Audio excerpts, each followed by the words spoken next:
Somaliland iyo dawladda federaalka Soomaaliya oo waqtiyadii dawladihii idinka horeeyay la sheego inay si fiican u socdeen idinka waqtigiina hal mar lama wada hadlin muxuu yahay qorshaha ku aadan wada hadallada Somaliland ugu horeyn wada hadallada Somaliland iyo dawladda federaalka Soomaaliya waxa ay ka mid tahay qodobada ugu waaweyn ee ahmiyadda u leh guud ahaan qaranka Soomaaliyeed gaar ahaan waajibku uu naga saaran yahay waliba aniga iyo mas'uuliyiinta ka soo jeeda Somaliland ee kamida golaha shacabka ee kamida aqalka sare ee xukuumadda ku jira waxa joogitaanka iyagu macna ku fadhiya marka ay wada hadallo midho dhal ah ay jiraan oo dhex maraya dawladda federaalka iyo Somaliland waa runtii wada hadallada waxa la bilaabay 2011 markii madaxweyne Sheekh Shariif oo madaxweynaha ahaa wajiyo kala duwan bay qaateen haddana Xasan Sheekh Maxamuud madaxweynaha hore wajiyo kala duwan bay qaateen markii madaxweyne Farmaajo la doortay waxyaabihii ugu horeeyay ballan qaaday xukuumaduna ballan qaaday qayb kamid ah ahayd barnaamijka xukuumaddu waxa weeyaan in la dardargeliyo lagana midho dhaliyo wada hadalladii Somaliland iyo Soomaaliya ku talagalka iyagu waa halkiisii waxa jirtay in ay xiriir toos ah lahaayeen madaxweyne Farmaajo iyo madaxweynaha Somaliland Muuse Biixi Cabdi markii la doortay madaxweynaha kadib waxa jiray doorasho ay ku mashquulsanayd Somaliland anaga aragtideedu waxa ahayd saddexda xisbi ee kulmiye UCID iyo wadani kii la doortaba in aanu la shaqeyno la sii amba qaadno wada hadalladii hore u socday mid aanu gaar u taageersanayn ama aanu niyadda ka rabnay ma jiro waxaanu ka turjumaynaa sugaynay rabitaanka shacabka Somaliland cidii ay madax iyo mas'uuliyiin u doortaan aanu la shaqeyno markii madaxweynaha Somaliland Muuse Biixi la doortay madaxweyne Farmaajo waa wada hadleen ilaa bishii April 2000 bishii March 2018 xiriir fiican oo wada hadal ah ka dhaxeeyay oo ay ka wada arrinsanayeen sidii loo amba qaadi lahaa wada hadallada Somaliland iyo Soomaaliya ku talagalku waxa in la isku arko Djibouti ma ay dhicin waxa haddana soo dhex galay iyadoo halka ay marayso shaqaaqadii tukaraq oo dhiig Soomaaliyeed dad Soomaaliyeed oo ku kala daatay dawladda dhexe aragtideedu waxa ahayd bal horta in la baajiyo dhiig Soomaaliyeed arinta tukaraq intaynan u galin ma jira waqti rasmi ah oo imika u mudayseen labada madaxweyne inay is arkaan ama wada hadalladu ay bilaabmaan madaxweyne Farmaajo wuxuu diyaar u yahay inuu bari Hargeysa ka dego oo uu amba qaado wada hadalladii Somaliland iyo Soomaaliya madaxweynaha Muuse Biixi xaraf kula sheekaysto geed hoostii ay ku shiraan ka wada arrinsadaan maxaa xal inoo ah Soomaaliya haddaan nahay 60kii Soomaaliya markii ay timid Somaliland markii midnimadu dhalatay ee ay xamar yimaadeen dadka reer Somaliland waxay ahayd dadaal Soomaaliyeed oo ayna cid kale gacmaha kula jirin dadaalkaas in dib loo cusboonaysiiyo oo wada hadalladii dhaqaaqaan mar walba anagu diyaar baan u nahay waqti kasta oo ay munaasib tahayna diyaar baan u nahay maanta oo aan madaxweyne Farmaajo sheekaysanayay waxaanu ka wada hadlaynaa arrimaha Somaliland iyo wada hadalladii Somaliland iyo Soomaaliya sidii loo dardargelin lahaa mudane ra'iisul wasaare ku xigeen madaxweynaha Somaliland Muuse Biixi Cabdi waxa uu sheegay bishii March in 19 isla bishaasi ay wada hadalladu dib uga furmi doonaan wadanka Ghana arintaasi inkastoo aanay dhicin haddana hadalka Muuse Biixi maxaa ka jiray dhankiina anigu ma maqal in Accra Ghana wada hadallo ay ka dhacayaan mana ogi meel cid danaynaysa wada hadallada Soomaaliya iyo Soomaaliya ay ku sheegtay inay rabaan madal dhexe oo la isugu yimaado oo Accra ah ama dalka wadankaasi Ghana ee Afrikada Galbeed in la isugu yimaado waxay ahayd war nagu cusub aniga igu cusub madaxweynaha ku cusub madaxweyne Farmaajo oo aanan hore ula soconin meesha uu ka yimid waxay la tahay af jooga looma adeegay in aad weydiisid madaxweyne Muuse Biixi halka ay ka timid in Ghana lagu kulmaayo laakiin waxaan ku sheegayaa in Somaliland fursad dahabi ah ay dhawaan lumisay oo ahayd in ra'iisul wasaaraha Ethiopia Abiy Ahmed iyo madaxweyne Farmaajo ay rabeen iyagoo wada jir oo wada socda in ay ka degaan Hargeysa arintaas laakiin markii madaxweynaha Somaliland iyo maamulka ay wada tashadeen ma aysan suurtoobin ilaa haddana diyaar baan u nahay ama ha noqdo madaxweyne Farmaajo keligii ama ha noqdo madaxweyne farmaajo iyo ra-iisul wasaaraha Ethiopia in mar walba aan tagno taasi waxay ahaan lahayd fursad dahabi ah oo ay kula munaaqashoodaan madaxweynaha kula munaaqashoodaan xubin kale oo dal kale ah oo goobjoog ka ahaan lahayd wadahadallada saddex geesoodka ah ee ka dhici lahaa Hargeysa. ma waxaad markaa doonaysaan Somaliland in aad tagtaan idinka oo aan aqoonsanayn? annagu dad Soomaaliyeed baan nahay, mas'uuliyiin Soomaaliyeed baan nahay, mar walba diyaar baanu u nahay in aanu la hadalno cid kasta oo Soomaaliyeed oo u taagan in wixii la kala dabanayo laga wada munaaqashoodo. taasi waxay dhali doontaa in la sameeyo road map ama tub loo maro wadahadallada meel ay ka amba qaadaan iyo meel ay ku dhamaadaan iyo wareegyo ay yeeshaan. taasina ay ahaato halka lagu dhamaanayo. waad ogtahay waxa laga yaabaa inaad dhalatay 1991 kadib taas macnaheedu waxay tahay 30 sanadood ayaa maanta laga joogaa intii Somaliland ay gooni u taagneed. dal dunida ah oo aqoonsaday ma jiro, dal dunida ah oo aynu maanta argayno inuu diyaar u yahay inuu aqoonsadaana ma jirto. marka ilaa intee baa lagu sii jiri karaa waxaanu u taaganahay in aanu go'no. miyaanay ahayn taas qudheeda haddii aad rabto in waddo la maro cagta waddada la saaro si dariiqa maanta aad bilowdaa ay u jirto meel ay ku dhamaato. marka waxaan aaminsanahay wadahadallada inay dani ugu jirto Somaliland, in ay Soomaali guud ahaan ugu jirto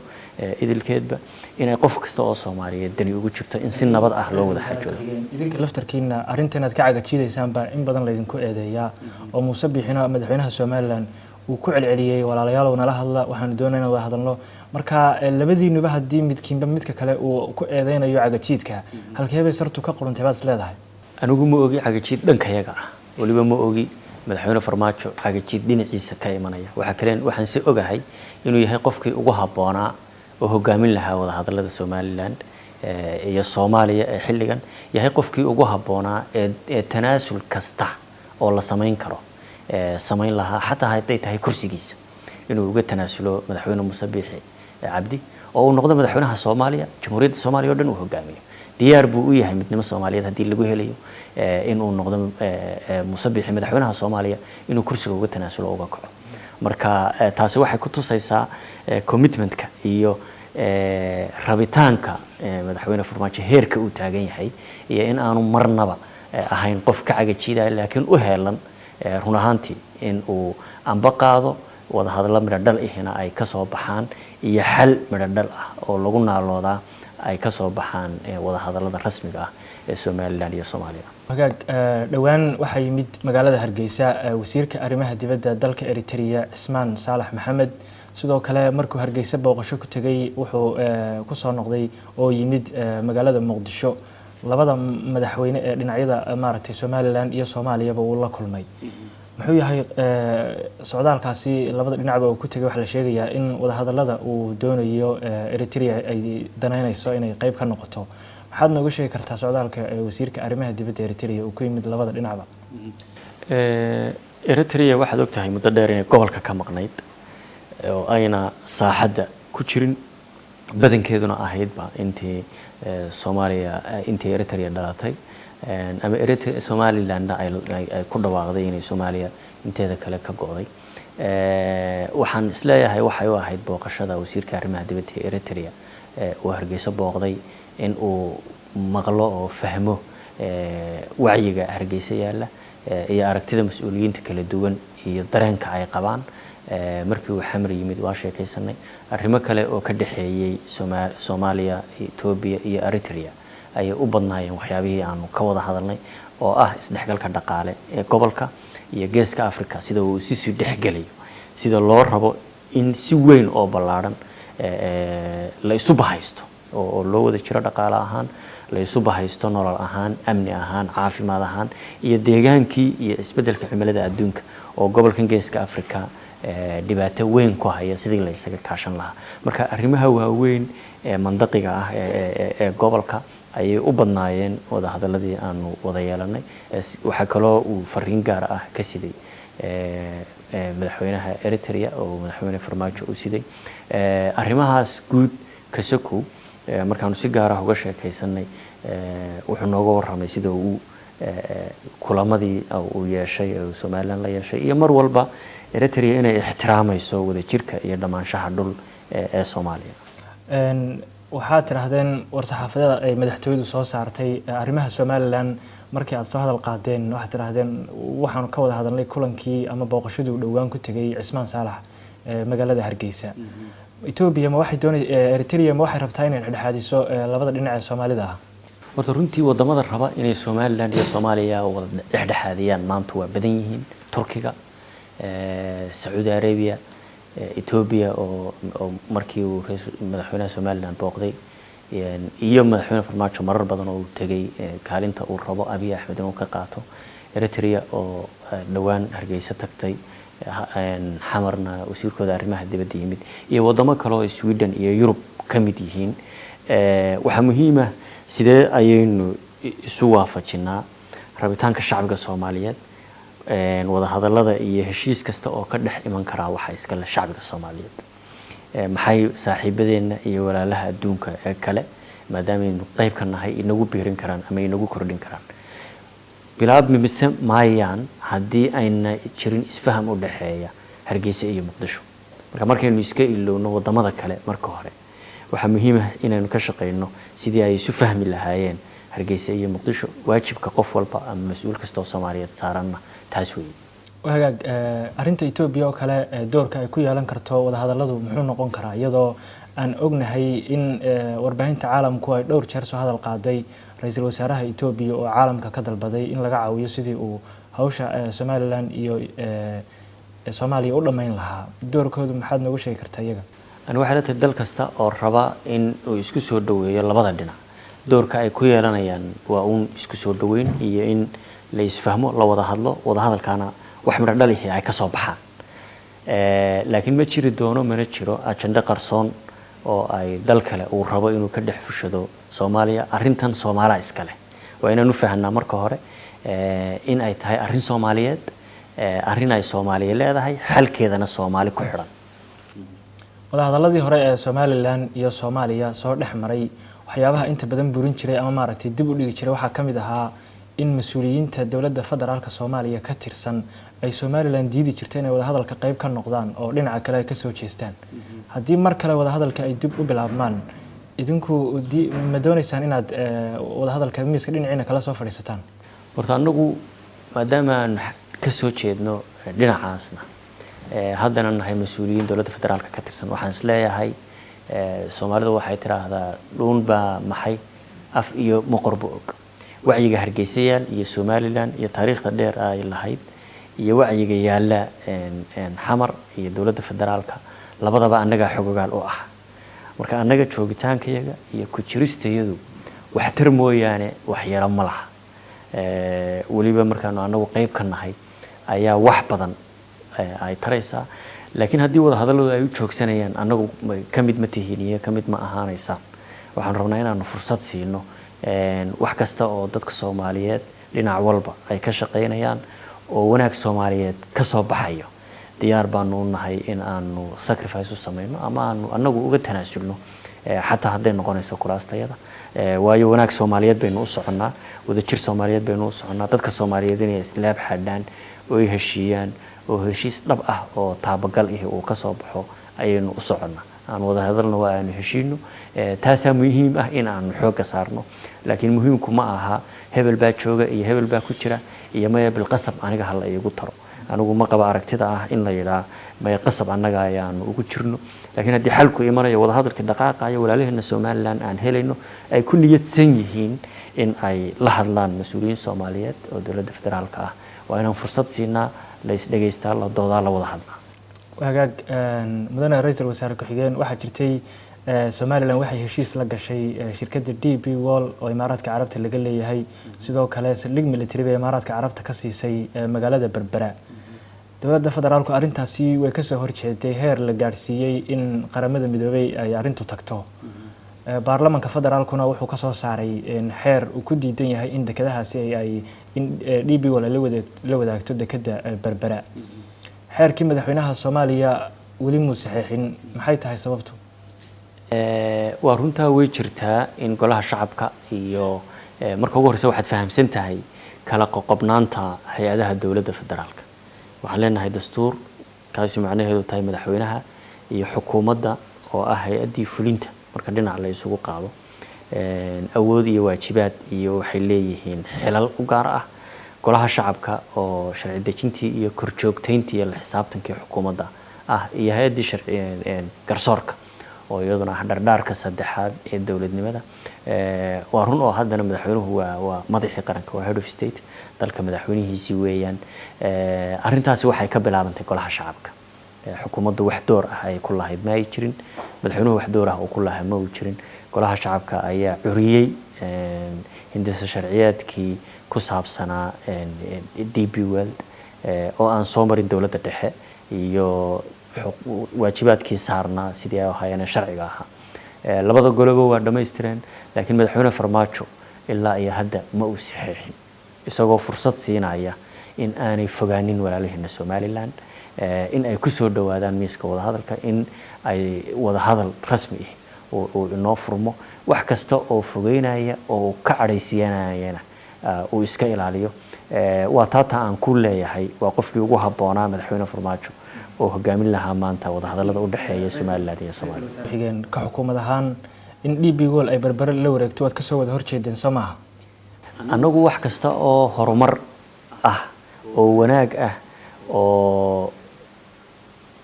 caawinaya dadka Soomaaliyeed ee Somaliland waa taageersanahay laakiin waa in wadada sharciga ah ay soo maraan oo la ixtiraama jiritaanka sharci ahaaneed iyo nidaamka iyo dastuurka ka soo horjeedku ma aha uun aan ka soo yani maxaad horumar ugu sameyseen ama ugu sameynaysan waa ogolnahay in berbera la horumariyo waa ogolnahay in saylac la horumariyo waa ogolnahay xeebta dheer ee badda cas Somaliland kaga hadan in la horumariyo laga manaafacadsado laga faa'iideysto dhinac walba taa macnaheedu ma aha in wixii dhacay oo ahayd DP World iyo sida u dhacday ay ka turjumayso ka soo horjeed dawladda dhexe iyo dawladda federaalku ay ka soo horjeedaan waxay arintu ahayd hal la ixtiraamo sharciga iyo nidaamka waa ogolnahay wax walba oo la qaban karo DP World waxay gacanta ku haysaa dekedda Boosaaso oo dawladda federaalka iyadu hoos timaada ama maaragtay dhinaca Somaliland aan ahayn iyadu nidaamka sharciga ah bay soo martay isku hal ayay horta ahayd ma iyadoon kala saarnayn anagu mid gaar ah oo aan nidhi waxa ma halkaana ma tagi kartaa halkaana way tagi kartaa ma ay jirin waliba gaar ahaan golaha shacabka qaraaradii ay soo saareen waa hooyadii Puntland waa hooyadii federaalka oo nidaamka federaalka ay aan ku wada joogno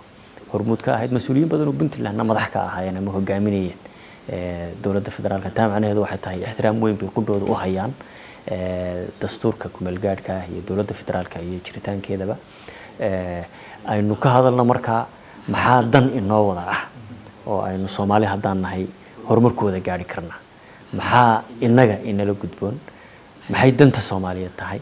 sidee baynu haybteennii iyo qabkeennii Soomaaliyeed u soo celin karnaa hagaag mudane ra'iisul wasaare ku xigeen markaad leedihiin arintu lama soo marin nidaamka sharciga ah hadda DP World way haysaa oo way maamushaa labada dekedoodba waynay ka shaqeysaa soo ma muuqato marka in idinka leedinka guuleystay hadda tihiin dawladda federaalka oo cidii ogolaatay DP World ay maxaan ku dhahdaa guuleysatay horta laba aan u kala saarno xaqiiqada ka jirta deegaanadaas iyo aragtida dawladda dhexe oo dastuurkii iyo nidaamkii dawladda federaalka iyo sharcigii marka aynu ka hadlayno anagu marnaba wax kasta oo horumar oo dhul Soomaaliyeed laga sameeynayo ma diidinin waana wax wanaagsan oo horumar u keeni kara nolosha iyo horukaca haddii heshiiska sida loo galay uu ka turjumayo danta ummadda Soomaaliyeed meel kasta ay joogaanba laakiin in mar walba la soo maro sharciga la soo maro la ixtiraamo doorka dawladda dhexe ay ku leedahay waa muhiim waa wada jirka aan yeelan karno waana fursad siinaa mar walba wixii wanaaga iyo hor socodka dhalin kara taas muhiim ah ma aha in mid ku taagaya iyo isjiidasho aan ka hadalno arintaasi way dhacday waana jirtaa xog badan oo aan xataa anagu ka hayno saldhigga military ee berbera ma uu jiro waxaan soo hubaa intii dawladda madaxweyne farmaajo ay jirtay in aanan anagu wax heshiisa oo ka galnay aanay jirin inaanu hore u soconnaa mar walba ka muhiimsan in aan taagnaano xaalad dhacday ku murankeeda iyo ka hadalkeeda. wagaag mudane ra'iisul wasaare ku-xigeen waxaa jirta warqad ay dowladda federaalka Soomaaliya qortay oo caalamka lagaga codsaday in deeqaha dowladda Somaliland ay helayso la mariyo dowladda federaalka Soomaaliya. tallaabooyinkan oo dhan markaad wada eegtid soo lama oran karo waxaad tihiin dowladdii ugu darneyd dhinaca Somaliland oo cadaawad inta leeg u muujisa marka la eegayo arrimahan. dowladda federaalku marnaba ismay hortaagin manay hor joogsanin horumar loo sameynayo Somaliland. waxaa jiri jiray waxa la yiraahdo compact ama new deal oo u dhaxeeyay hore dowladda federaalka Soomaaliya iyo midowga Yurub iyo deeq-bixiyayaasha. Somalilandna ay ku lahayd waxa la yiraahdo special arrangement ama qayb gaar ah oo ay ku heli jirtay deeqaha iyo wixii lagala qabanayo Somaliland. anigu runtii qof ahaan iyo shakhsi ahaan waxaan aaminsanahay in aynaan aaminin mar walba cid baa wax noo qabanaysay iyo deeq baa noo imanaysay oo aanu sugayna. dhul dihin baynu leenahay, dhul qaniyeenu leenahay, waa inaan ku fikirnaa sidee baynu dalkeenna wax wala soo bixi karnaa, biyo sacbadaada laga dhargaa inagu wax u qabsan karnaa, markaasaan horumar gaari karnaa, markaasaan hagar bixi karnaa. ma jirto meel golaha wasiiradu isugu yimid dowladda federaalku siyaasad iyo go'aan ugu qaadatay in aan deeqaha horumarineed la siinin Somaliland. laakiin taa lidkeeda waxa mar walba aan anigu kala hadlaa shirka aan gudoomiye SDRF ee arrimaha horumarka lagaga hadlayo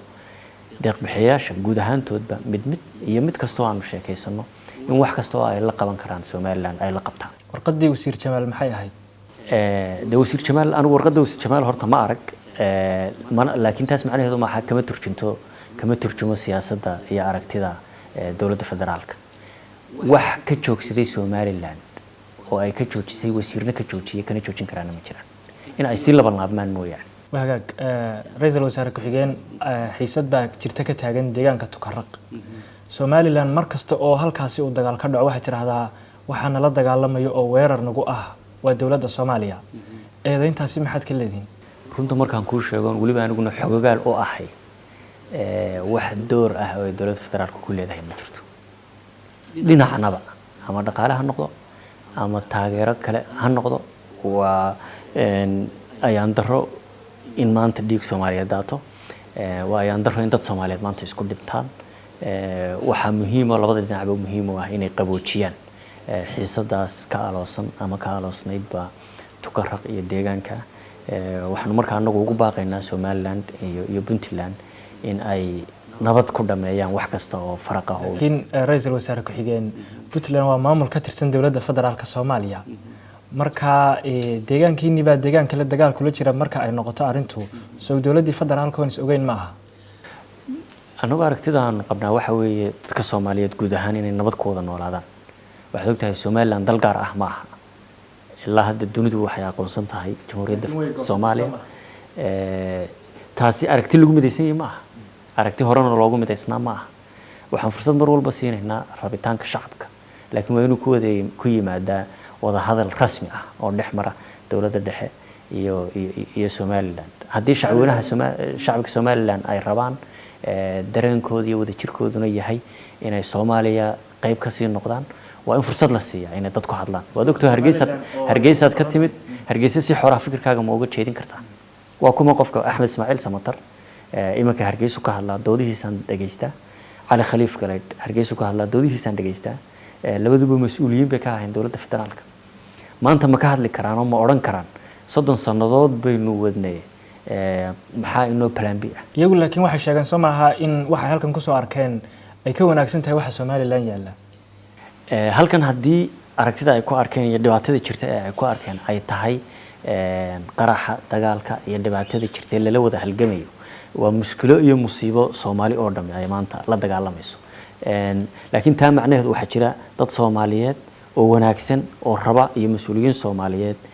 in wixii Soomaaliya kala tabanayso wanaag lagu dhameeyo. ma inkirayno inay jiraan shakhsiyaad ama dad Soomaaliyeed oo qaba inaan Somaliland la hadal. shakhsiyaad baa jira u arka sabab ay tahayba la hadalka Somaliland lala hadlaya inay keenayso sinaansho dawladda dhexe iyo Somaliland oo hadaan afka qolaad ku sheegna relevancy ayna Somaliland lahayn la siinayo halka lagu hayo aan albaabka laga furin la cadaadiyo shakhsiyaadka noocaas ah ee fikirka noocaas qaba macnaheedu ma aha inay ka turjumayaan siyaasadda iyo aragtida dawladda dhexe ee Soomaaliya waa jiri karaan waa fikir iyo dareen jiri kara oo laga yaabo inay dadka noocaas yiraahdaan maxaa laga hadlay marka diidmada iyo joogitaanka gooni u joog wuxuu keenayaa shakhsiyaadka fikirka noocaas ah qaba in uu caawiyo oo aad meesh sidii ay rabeen oo aad si caawisid adiga iyo mas'uuliyiinta kale ee Somaliland ka soo jeeda waxaad sheegtaan mar walba inaad matashaan Somaliland oo halkan u joogtaan Somaliland adoo ra'iisul wasaare ku-xigeenkii Soomaaliya ah Somaliland deegaanadeena ka soo jeeda ma noo sheegi kartaa hal MCH oo aad ka dhistay Somaliland oo maanta la leeyahay khadar baa dhisay waa su'aal wanaagsan laakiin ma u malaynaysaa ma nabadgelyo dhalinaysaa iyo wada jir mise waxa ay abuuraysaa fidno iyo dhibaato haddii masalan waan awoodnaa in la yiraahdo toos annaga u fulinayna oo wax uga qabanayna laakiin taasi waxay keenaysaa adiga Hargeysa jooga xogaal oo ah amba xogaal sidaan ugu ahay in la yiraahdo MCH federaal waa la keenay Hargeysa ama Burco la keenay marka ma fidnaan horseednaa iyo xarig iyo rabshad iyo buuq mise waxaanu siinaa fursad maamulku ku nafiso marka matalaadiin waa iska afka baarkiisa Soomaaliya ka ra'iisul wasaare ku xigeen ma matalaadeedu waxa weeyaan xarigii wada jirka iyo midnimada inaanu u joogno in aanu xogaal u nahay waxa koonfur iyo xamar yaala xogaalna u nahay waxa Hargeysa yaala sidii la isugu soo dhawaan lahaa wada hadal midho dhal ah looga shaqeyn lahaana aanu ka shaqeyno taas aanu mar walba u taaganahay waxa kale oo u taaganahay aragtidayada waayo anagu waxaan rabnaa inaanu mar walba fursad siino Somaliland waxa laga yaabaa haddii gobol Somaliland loo kala qaado in ay badan yihiin dadka midnimada aaminsan anagu waxaan ognahay in Somaliland dastuurkeeda oo loo codeeyay boqolkiiba 97 ay u codeeyeen inay ka go'aan Soomaaliya daraasadaasi ma hayno ra'iisul wasaare ku xigeen waxa jirtay iyaduna in dadka inta badan xagga ka yimaada oo halkan inay yimaadeen laakiin aanay fikirkooda sida adigu aad sheegtay maxaan ku radaa dad saameyn ku leh ma aha marka soo ma muujinayso in mar walba dadka gooni goosadka aaminsan ay ka badan yihiin dadka kale dastuurka Somaliland wuxuu qorayaa xorriyatul qowlka Soomaa waxa kale uu qorayaa in shariicada islaamku ay tahay saldhigga dhammaan shuruucda dalka taa macnaheedu waxay tahay haddaad human rights iyo xuquuqul insaan u kacdidna fikirkaaga waa inaad xor u tahay